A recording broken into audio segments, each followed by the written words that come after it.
이번에는 IT 트렌드를 소개해드리는 사이언스 앤 IT 시간입니다. 네, IT 칼럼니스트 이온 씨와 함께합니다. 안녕하세요. 안녕하세요. 네, 오늘은 어떤 IT 트렌드 살펴볼까요? 예, 지난 주말 부산에서 지스타 2014라는 행사가 열렸습니다. 네. 오늘은 이 지스타 2014에서 보여준 게임 업계의 어떤 새로운 10년에 대한 이야기를 한번 해볼까 합니다. 네, 저도 게임을 굉장히 좋아해서 이 지스타에 예. 꼭 가보고 싶었는데 못 가서 참 아쉬웠거든요. 오늘 지스타가 주제라고 하니까 굉장히 흥분되는데 예. 지스타에 대해서 설명 좀 부탁드립니다. 예, 일단 지스타는 대한민국 대표적인 게임 전시회의 이름입니다. 게임쇼 앤 트레이드 올 라운드의 약자를 써서 지스타라고 부르는데요. 네. 예전에 있었던 대한민국 게임 대전의 뒤를 이어서 지난 2005년에 만들어졌습니다. 일단 일산에서 시작이 되었다가 2009년부터는 이제 부산에서 개최가 되고 있는데요. 일산에서 개최가 될 때는 좀 평가가 그리 좋지 않았다가 네네. 부산으로 옮긴 다음서부터는 좀 비약적으로 성장하면서 지금은 명실공히 대한민국 최고의 게임 전시회로 인정받고 있습니다. 네, 그렇다면 이 지스타가 이렇게 우리나라 최고의 게임 전시회로 인정을 받게 된 이유가 뭘까요? 일단 규모가 우리나라에서 가장 큽니다. 이번 지스타 2014의 경우에는 나흘간 약 20만 명 정도의 관람객이 다녀간 것으로 알려지고 있는데요. 네. 이번에 ITU 기간 동안 부산에서 열린 월드 IT쇼의 관람객이 한 9만 명 정도고요. 부산국제영화제의 관객 숫자가 22만 6천 명 정도니까 상당히 많은 편에 속한다고 할 수 있습니다. 와. 또 그에 걸맞게 많은 회사들이 참여를 했는데요. 35개국 617개의 게임사가 참여해서 역대 최대 규모를 기록했다라고 합니다. 네. 부산 국제영화제 관객 숫자와 비교하니까 상상 이상으로 훨씬 규모가 크네요. 그렇죠. 네. 자, 그런데 이렇게 인기를 끌 수 있었던 비결이 무엇이 있을까요? 예, 이런 게임쇼에서는 무엇보다도 이 새로운 게임이 출시되거나 또는 어떤 볼거리가 굉장히 중요한데요. 네. 먼저 이번에는 새로운 신작 게임들이 많이 선보였습니다. 네. 사실 대부분 신작이라기보다는 검증받은 인기 게임의 후속작들인데요. 네. 넥슨의 메이플 스토리 2나 서든 어택 2, 또 엑소즈 소프트의 파이널 판타지 14, 또 엑셀 게임즈의 운명 온라인이 그런 작품입니다. 네, 다 인기 많던 게임들이네요. 그렇죠. 네. 먼저 리니지로 유명한 NC소프트에선 이번에 액션 RPG 게임인 리니지 이터널과 차기 기대작인 프로젝트 혼을 선보였습니다. 특히 지금 보시는 프로젝트 혼은 거대한 로봇들이 활약하는 슈팅 게임인데요. 네. 로봇이 비행기나 오토바이로 변신하면서 싸운다라고 합니다. 워낙 그 그래픽이 좋은 편이어서 주변 영화관에서 30분짜리 4D 영화로 특별 상영되기도 했었는데요. 지금 보시는 것이 앞으로 실제 게임에서 플레이할 수 있는 그런 화면이라고 하네요. 네, 그래서 진짜 한번 해보고 싶어요. 앞으로 기대가 좀 많이 되는 그런 네. 게임입니다. 네.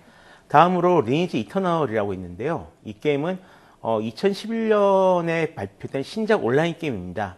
지금 4년, 5년 동안 지금 개발 거쳐서 이번 올해 겨울부터 베타 테스트에 들어갈 그런 예정이 있고요. 스타일은 그동안 많이 보셨던 온라인 게임과 상당히 비슷한 형태의 그런 게임입니다. 네. 네. 다만 기술적으로 조금 다른데요. 바로 클라우드 스트리밍 게임이라는 점이 굉장히 독특한 점입니다. 네. 네, 이 화면으로만 봐도 엄청나게 실감이 나는데요. 그렇다면 이 클라우드 스트리밍 게임, 구체적으로 어떤 게임 방식입니까? 예. 기존의 컴퓨터나 그 스마트폰으로 게임을 깔아보시던 분들은 아마 다들 아실 거라고 생각합니다. 네. 원래 게임 프로그램을 다운받아서 설치한 다음에 그 프로그램을 실행시켜서 즐기는 그런 방식이잖아요. 네. 그렇죠. 그런데 이 게임은 게임 프로그램이 인터넷 서버에 저장되어 있습니다. 그래서 이용자가 그 서버에 접속하면 게임은 그 서버에서 돌아가고요. 예. 다만 그 화면을 이용자의 스마트폰이나 PC로 보내주는 그런 방식으로 실행되는 겁니다. 그러면 네. 굳이 다운받을 필요가 없는 거네요. 그렇죠. 그래서 우리가 스마트폰으로 인터넷에 올려진 동영상을 보는 것과 똑같은 방식이라고 생각하시면 될 것 같습니다. 요즘에 이렇게 그래픽이 좋아지면서 용량이 커졌어요, 게임들이. 예. 그래서 참 커졌죠. 다운받기 힘들었는데 굉장히 좋은 것 같네요. 그럼 이런 게임에 대해서 어떤 장점이 있을까요?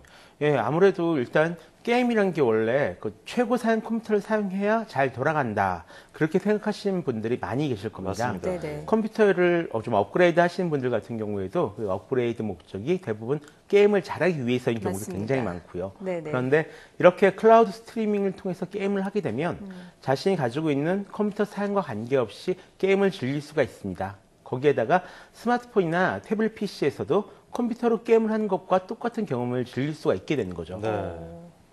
사실 이렇게 된 이유가 바로 이제 스마트 기기들 때문인데요.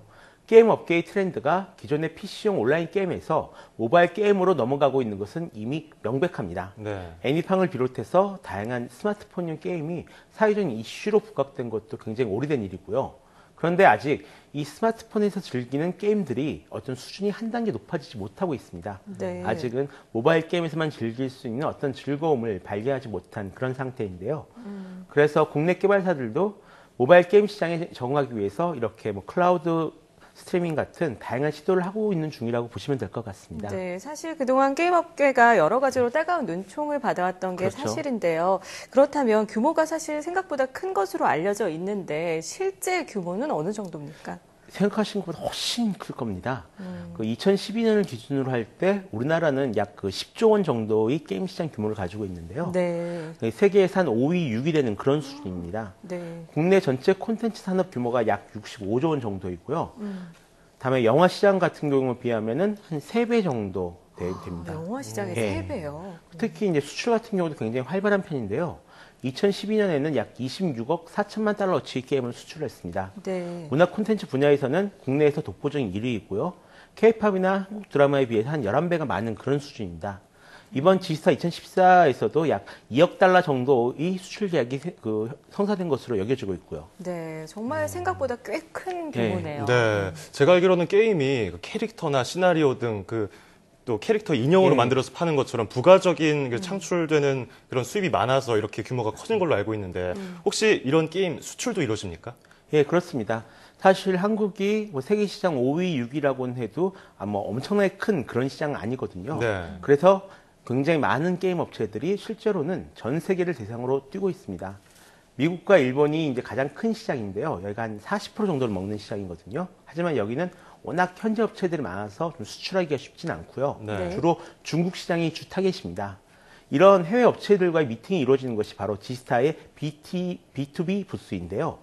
이번에도 주요 모바일 게임 업체들은 일반 이용자들 대상으로 하는 B2C 부스에는 참여하지 않았지만 이 B2B 부스에는 거의 대부분 참여했습니다. 네. 다만 아직은 이 수출 국가와 장르가 많이 편중되어 있는 편이고요.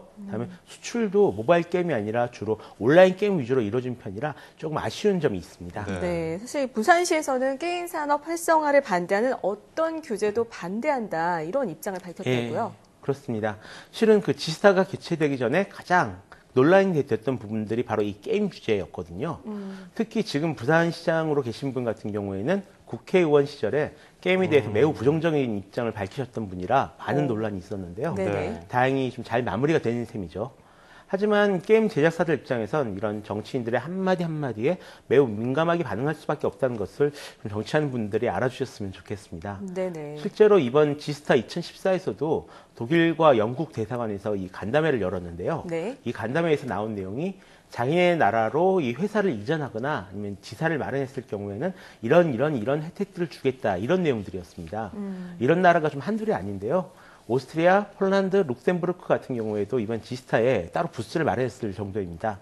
그러니까 부디 한국 게임 회사들이 다른 나라로 망명을 하는 일은 일어나지 않았으면 하는 바람입니다. 네. 참 오늘 게임 얘기를 해봤는데 이호원 씨께서는 어떤 게임 좋아하세요? 예, 저 같은 경우는 일단은 월드 오브 워크래프트라는 네네네. 게임 좋아하고요. 와우, 예. 예, 잘하시는 리그 오브 레전드라는 게임도 지금 즐기고 있습니다. 네, 스마트폰으로 게임 많이 즐기고 있고요. 그렇죠. 예. 저도 참 좋아하는데 나중에 한번 게임 한번 같이 해봤으면 좋겠네요. 네.